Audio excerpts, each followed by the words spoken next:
A partir de agora, pela Rádio Brasil Espírita, Espiritismo na Arte. Apresentação: Tereza Cristina e Leila Brandão.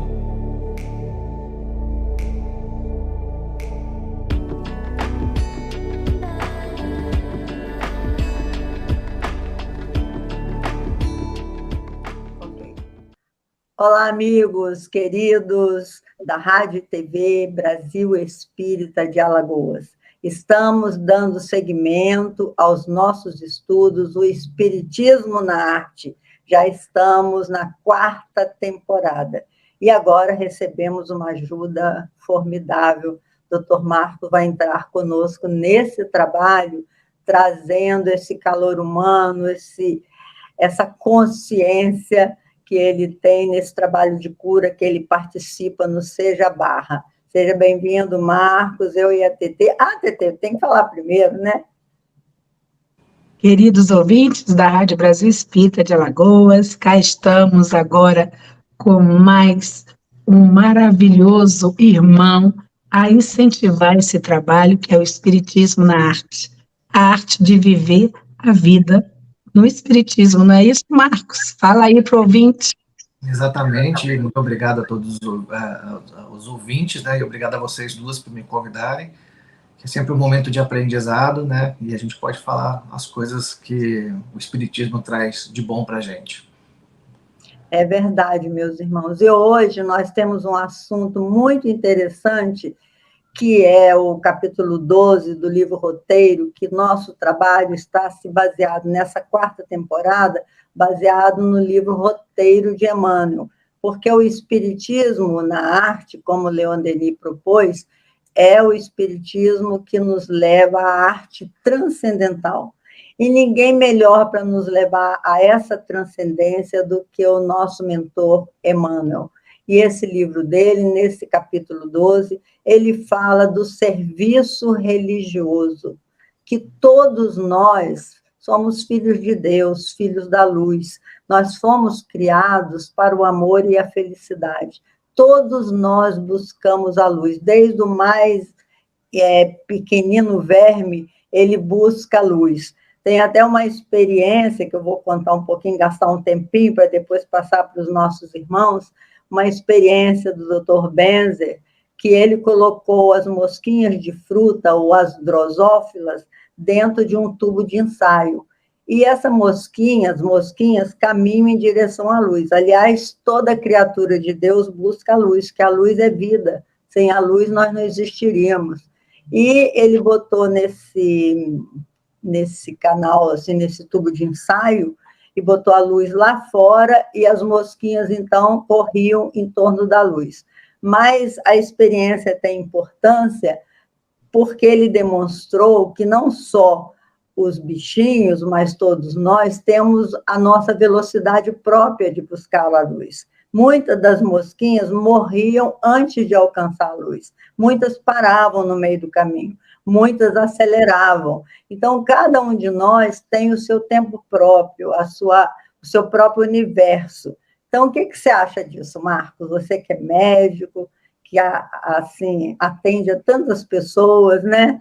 Ajuda na cura. Você acha, por que a gente tem diferença nessa busca da nossa cura, da nossa luz? Bom, primeiro, quando a gente vem ao mundo, né, a gente fala que a mulher deu à luz, né? Então a gente sai se a gente olhar do ponto de vista da estrutura fisiológica, né, a gente sai de uma cavidade fechada, até algum nível de luz até chega lá dentro para o neném, né, porque a pele é um pouco translúcida, né, a gente consegue dar uma iluminação, estímulo ao neném de vez em quando com isso, mas não a claridade que a gente tem quando a gente nasce, né? Então aqueles que nascem com dom, com a perfeição e com a capacidade de visão, a primeira contato com a luz é no nascimento. Então a gente já sai em busca de uma luz, a gente já sai em busca de um universo de claridade, né? E por que a gente tem essa diferença, né? Acho que cada um tem uma missão, né? E dentro dessa missão, quando a gente vem aqui para a Terra, quando a gente reencarna, a gente tá em busca dessa nova passagem aqui nesse mundo que a gente está, essas missões elas podem ser executadas de várias maneiras, dependendo das nossas atitudes e das combinações que a gente fez lá antes de descer para cá. Então, os caminhos eles vão ser percorridos dependendo do entendimento que a pessoa vai ter durante a sua evolução, do nível de fé que ela vai desenvolver, né, e na quantidade de amor, de caridade que ela desenvolve pelo próximo. Então, esse pode ser um desenvolvimento mais profícuo. Outras pessoas, às vezes, vão demorar um pouco mais para poder entender qual é a missão deles aqui na Terra, qual é a dificuldade que essas pessoas, como as dificuldades vão impactar no seu próprio crescimento, e às vezes se sentem muito impactadas e não conseguem evoluir com tanta clareza, porque às vezes falta fé, falta diretriz, falta estudo, falta conhecimento ou até entendimento daquilo que ela precisa para poder evoluir, e aí acaba sendo um pouquinho mais rápido, aquela mosquinha que talvez pare no meio do caminho, né?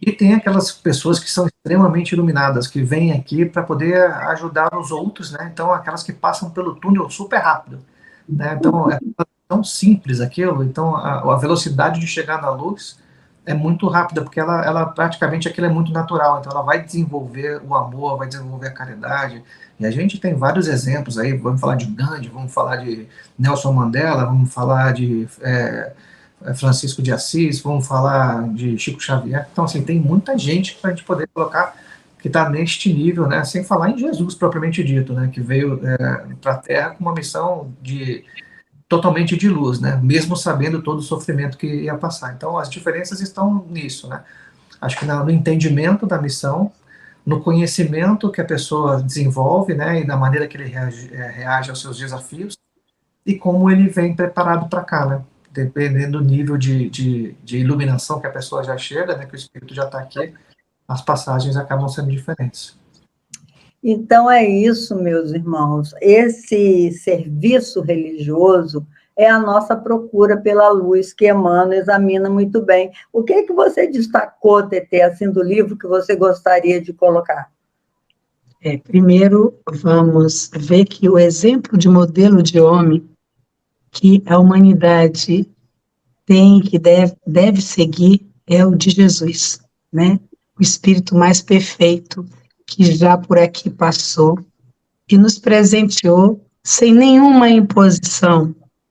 Quando ele queria falar do amor do Pai a todos aqueles que o seguiam ou que queriam ouvi-lo, ele ia para a natureza, como foi assim no Sermão do Monte, que ali a voz dele reverberava, né, entre os relevos da natureza e se fazia ouvir muito mais do que um ouvido humano pudesse captar.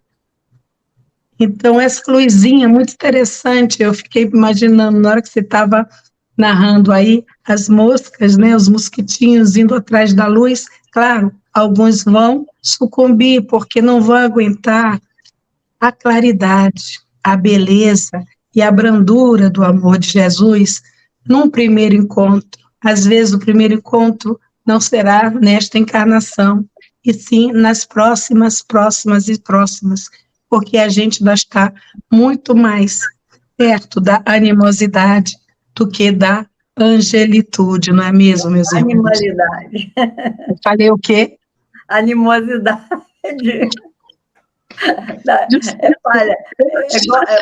É natural. Essa faringite, meus irmãos, está me tirando do sério, porque é para eu ficar um pouquinho calada, mas eu digo assim, não, vou trabalhar hoje para Jesus, que os ouvintes da Rádio Brasil Espírita estão aguardando o nosso programinha. Então, cá estamos, né? Vamos em frente. O que é que eu achei interessante no texto, né? A primeira lição, e única talvez seja, aprender a servir primeiro. O que é esse serviço religioso para cada ser humano que aqui está? Se a gente não souber servir, como é que a gente vai caminhar e seguir os passos de Jesus, meus irmãos? É verdade, meus irmãos. E tem uma coisa interessante que ele fala aqui no texto, que na Índia, o serviço religioso foi através de Hermes, que passava para o seu povo a sabedoria. Depois, Buda introduziu a reencarnação. Na Pérsia, Zoroastro introduziu o dever. Na China, Confúcio introduziu a harmonia. Os judeus, através de Moisés, ele colaborou para a terra com a justiça. Na Grécia, Orfeu falou sobre a beleza, e Roma com a conquista do poder, dizendo que essas manifestações, porque a religião é a gente se ligar com o nosso Criador, é religare, vem da palavra religare. E o Marquinho falou muito bem aí sobre a missão, a gente vem na Terra e traz um projeto, né, de trabalho, e muitos de nós repetiu erros pelas nossas reencarnações, pelas nossas, como é que eu vou dizer, em virtude, não, pelos nossos erros, pelas nossas limitações, nós acabamos repetindo os mesmos equívocos de outrora. De modo que essa ligação nossa com o nosso Criador depende da escolha de cada um, né, Marquinhos? O que você colheu aí no texto sobre esse serviço religioso? Beleza, né? É mais ou menos o que vocês estavam colocando, né? É interessante que a gente vê no texto que cada etapa ou em cada local a gente teve um representante importante que trouxe uma coisa que ajudava na melhoria do ser humano como um todo, né? Mas basicamente a contrapartida disso estava muito vinculada às coisas materialistas ou às coisas que levavam a um domínio de poder ou sobrepondo uma casta sobre um tipo de população sobre a outra, ou níveis diferentes de população sobre a outra, né, fazendo restrições, causando guerras, buscando enriquecimento, e tudo isso acabava atrapalhando. Apesar de ter sempre um representante que trazia ali um ponto muito importante, você vê que nenhum desses, quando a gente fala Hermes a sabedoria, Buda a renunciação, Zoroastro o dever, Moisés a justiça e aí por diante, nenhum deles, só quando Jesus veio, que a gente viu, foi falar sobre caridade e sobre amor, né, que é exatamente o que a gente precisava ter nesse contexto de aplicar uma religião que fizesse sentido, né, que ela olhasse mais para o próximo do que para nós mesmos. Nesses outros pontos, como em cada área ou em cada época, apareceu um ícone, apareceu alguém que era diferenciado, falava-se sim no cuidado para o outro, trazia-se algum nível de entendimento, mas aquela população daquela época não soube aproveitar ou entender claramente cada recado, e o recado não estava tão completo até a chegada de Jesus. E aí Jesus vem e dá o tom daquilo que a gente precisava para seguir uma religião mais fluida, mais transparente, mais clara, né? Então, o conceito de religião, ele tem que estar voltado para o cuidado ao próximo, né? E também, claro, para o autocuidado, para uma manutenção principalmente pautada no amor e naquilo que a gente pode fazer para melhorar nossas vidas, né? E de forma alguma a gente lembrar que isso a gente consegue desenvolver sozinho. No texto a gente consegue também ver isso, né? Não adianta eu querer ser um eremita e fazer um autodesenvolvimento, buscar uma inteligência, uma sabedoria, ter um insight maravilhoso, né? Ser o conhecedor de tudo e ser profundamente eclético naquilo que eu sei, se eu não consigo experimentar com o próximo, se eu não consigo dividir com o próximo, se eu não consigo até ser provocado para que aquele meu conhecimento seja usado para que os meus desafios apareçam e eu possa evoluir como pessoa. Então, é outra coisa importante no texto. Então, a religião, ela depende do convívio, depende das situações que a gente tem no dia a dia e da capacidade que a gente vai ter de filtrar isso e fazer o bem ao próximo. Porque, às vezes, aquele bichinho fica atrás da orelha ali, levando a gente a fazer aquilo que não o que é melhor para todos, mas o que é melhor para a pessoa propriamente dita. E aí que a gente vai para aqueles caminhos de guerra, caminho de poder, caminho de enriquecimento sem. Então, e muitas das vezes a religião acabou se perdendo nesses pontos. É verdade. No texto aqui, Emmanuel diz assim, com Jesus, isso aí que o Marquinho falou, né? Mas ele resume aqui, com Jesus, no entanto, surge no mundo o vitorioso coroamento da fé. No cristianismo, recebemos as gloriosas sementes de fraternidade que dominarão os séculos. o divino fundador da Boa Nova entra em contato com a multidão e o santuário do amor universal se abre, iluminado e sublime, para a santificação da humanidade inteira. Então, assim, é o que a Tetê falou, Jesus trouxe para a humanidade o que o Marquinho também falou, a capacidade do serviço, nós precisamos uns dos outros. Então, servir é o verbo mais importante que o mestre trouxe, naquela síntese maravilhosa que ele fez, do amai-vos uns aos outros, assim como eu vos amei. Porque todos nós, né, Tetê, nós somos carentes de amor. Nós não soubemos construir o amor ao longo das nossas existências. Pelo nosso egoísmo, pelo nosso tamanho evolutivo, nós fizemos muitas escolhas equivocadas. Então, a gente sente fome de afeto, a gente sente fome de amor, e por isso a gente, muitas vezes, ouve aquele bichinho, como disse o Marcos, atrás do ouvido, insinuando que a gente repita o homem velho, porque, na verdade, vamos dizer como Paulo de Tarso, a gente tem que desvestir o homem velho e vestir o homem novo. O que é o homem novo, Tetê? Fala um pouco aí. O homem novo. Hoje mesmo eu me peguei conversando com meu filho mais jovem, né? O de 32, o Rafael. E ele dizia assim para mim: mãe, o mais difícil é a gente amar os nossos inimigos, não é mesmo? E eu, lavando a roupa do lado, disse: é muito difícil. Imagina, ninguém pensa assim, eu não tenho um inimigo, né? Nós não estamos em campo de guerra, mas no emocional nós temos inimigos, sim. Os principais são os que estão dentro de nós. Ou seja, o nosso caminhar moral, como não foi imaculado como foi de Jesus Cristo, ele é cheio, sim, de débitos, de falhas, de buracos, de quedas, que, como a Leilinha bem o disse, a gente esquece, porém a vozinha não esquece, né, Marquinho? Porque quando a vozinha fala assim pra gente, epa, aí eu agora estou pensando assim, é a vozinha do lado direito ou do lado esquerdo que está conversando comigo? Só pode ser do lado esquerdo, porque eu sou canhota. Então, o seu é o lado esquerdo, canhotos esquerdo, destro da direita. Então, a gente começa a perguntar para a gente até o que vai poder nos facilitar essa caminhada, facilitar não na maneira de ser o mais fácil, mas de ser o mais vindo, mais bem-vindo, para que essa luz possa te guiar realmente, né? Quando falta a tua voz, como a minha está faltando, eu penso, é para eu ficar mais quieta, né? Então, eu começo a entender um pouco da mensagem que está vindo através das minhas doenças, não é isso, doutor? A doença é o corpo gritando, dizendo, olha, dona Tereza Cristina, vamos falar menos, pensar mais e falar o necessário. É isso aí, né? E continuemos. A doença é a oportunidade de a gente observar o que o nosso corpo está mostrando para a gente, o que a nossa cabeça não está conseguindo entender, né?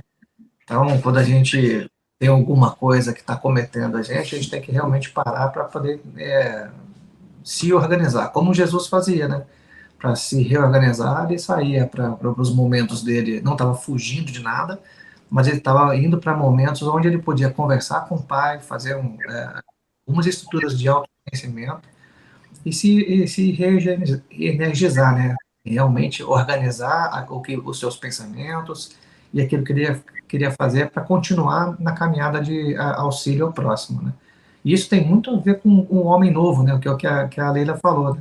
Às vezes a gente fica naquele looping, né? Fazendo a mesma coisa sempre, cometendo às vezes as mesmas coisas, ou não tendo os entendimentos necessários que a gente precisa para se desenvolver, e fica com aquela armadura pesada, carregando aquilo, né? E sofrendo de uma forma que, às vezes, uma simples mudança no entendimento, a gente já consegue evoluir. É a mesma questão do inimigo, né? Claramente, o maior inimigo que a gente tem somos nós mesmos, e a gente só enxerga no outro aquilo que incomoda, aquilo que nos incomoda, que provavelmente alguma coisa que a gente tem a gente não consegue desenvolver. Então, ter um inimigo, não quero que ninguém tenha inimigo. Observar alguém que tenha uma coisa que te incomode, é a maior oportunidade que a gente pode ter para tirar essa coraça do homem antigo, né? E começar a trabalhar no homem novo. Porque certamente tem alguma coisa que a gente está identificando no outro que a gente tem e não quer trabalhar. E aquilo incomoda a gente, né? Lá dentro do nosso pensamento mais profundo está mostrando alguma coisa que a gente faz ou que a gente já fez durante algum tempo e precisa mudar de alguma forma, né? Então, assim, a questão da inimizade, né? Mas ela é uma oportunidade de entender aonde que são os pontos que doem na gente, onde estão as nossas maiores dores e onde a gente pode se modificar para ter esse caminho do homem novo, né? Então, acho que isso é muito, muito importante a gente entender e buscar ter essa consciência que a gente precisa realmente, em alguns momentos, parar e olhar para a gente nesse espelho que a gente está vendo no outro.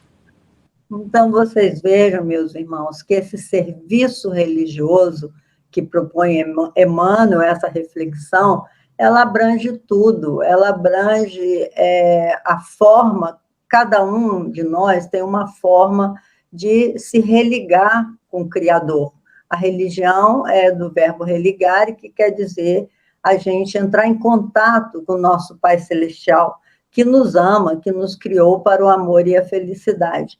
E cada um de nós tem o seu potencial desenvolvido com as suas escolhas ao longo das múltiplas existências. Então, cada um de nós aqui, eu, TT, Marquinho, a gente está oferecendo o melhor que a gente tem para chegar ao seu coração, para convidar você a repensar como têm sido as suas escolhas.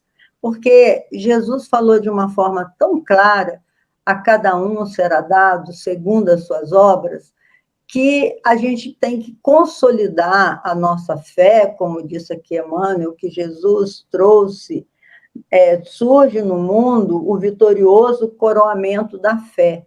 Nós temos que consolidar a nossa fé nesses ensinos que Kardec, os espíritos trouxeram a Kardec, quando ele diz: a verdadeira fé é aquela capaz de enfrentar a razão em todas as épocas da humanidade, é a fé raciocinada. Então, a gente tem que pensar nas nossas escolhas, porque nós já entendemos, né, TT, por que a gente está aqui. A gente já sabe o que nós estamos fazendo aqui. Nós já entendemos a possibilidade futura, que ninguém vai morrer. Então, esse é lindo, ninguém vai morrer, né? Nós não vamos morrer, a gente vai continuar existindo e continuar fazendo escolhas. Então, é importante nós pensarmos nessas escolhas. Fala um pouquinho, TT, que nós ainda temos um tempinho para fazer essas últimas reflexões. Então, ao pensar nessas escolhas, me vem à mente essa oração do livro Vigiai e Orai, né, do Carlos Batelli, né, segundo que o irmão José. Veja se cabe, eu acho que está bem apropriado para esse momento. E depois a gente fala sobre as escolhas.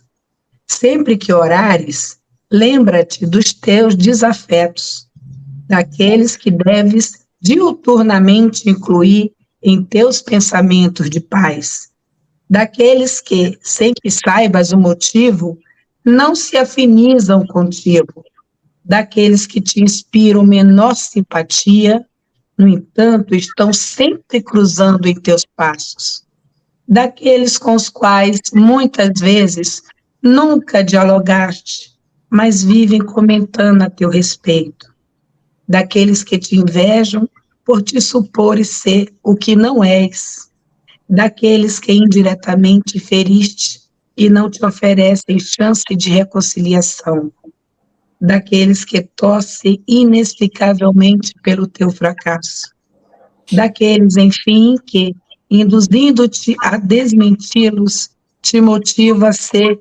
melhor do que és. Essa é a nossa escolha, meus irmãos, sermos a cada momento melhor do que nós fomos com o ponteiro do relógio passado há um segundo atrás. Essa é a nossa escolha. Como é que eu posso melhorar? Como é que eu posso servir a Deus dentro do contexto em que me encontro. Que, diga-se de passagem, aqueles que mais têm serão os mais cobrados. Está bem dito no Evangelho. Então, não pense que por ter menor condições financeiras, vai ser mais difícil de você encontrar esse caminhar.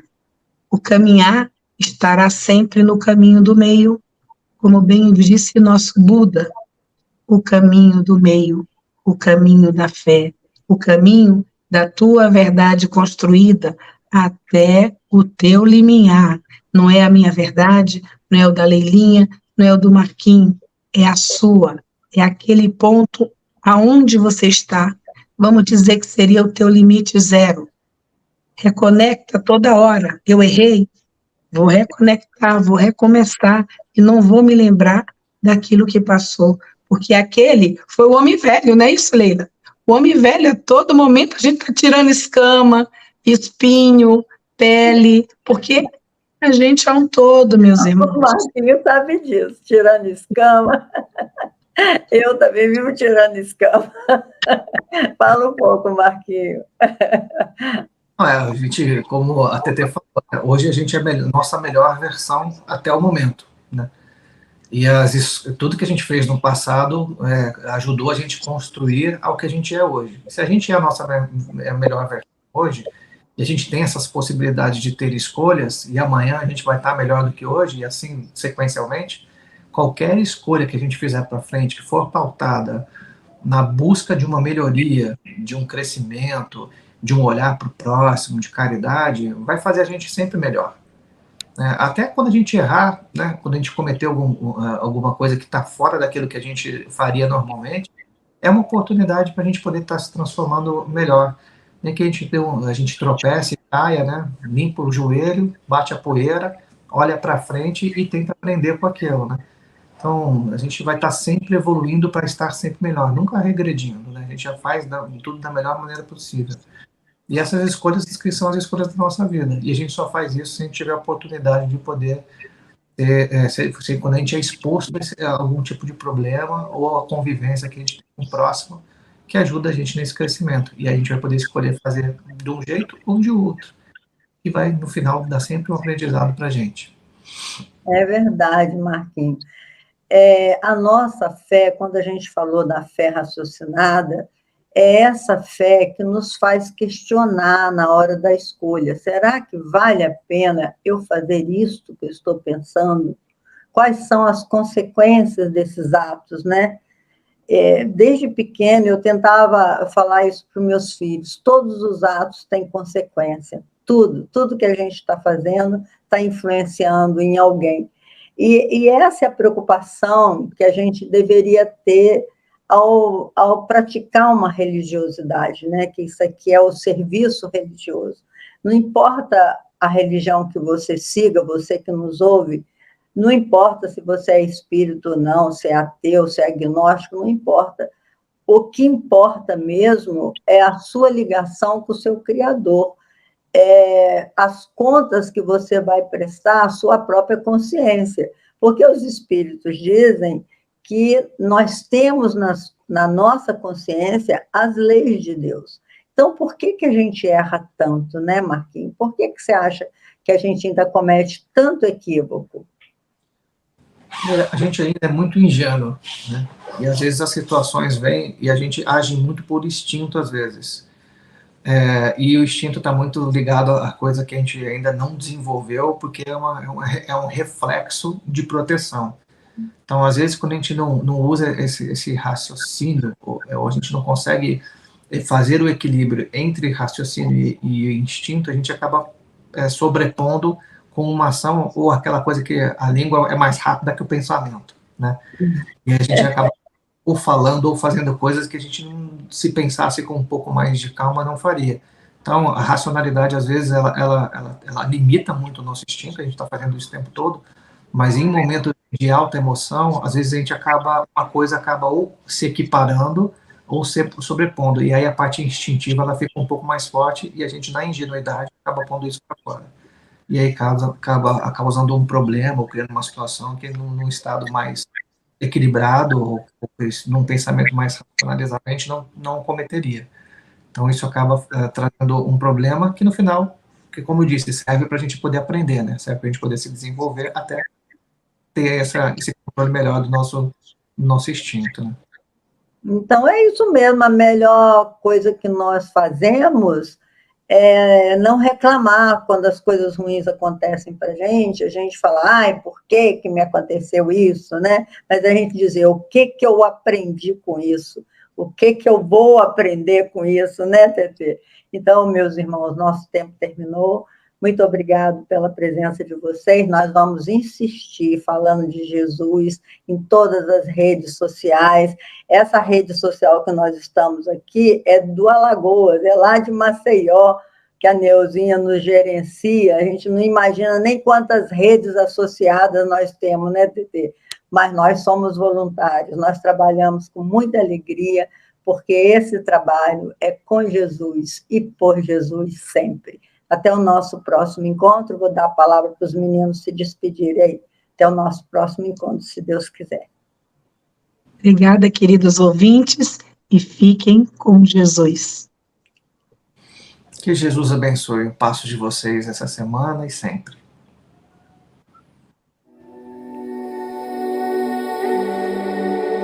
Você acabou de escutar pela Rádio Brasil Espírita Espiritismo na Arte.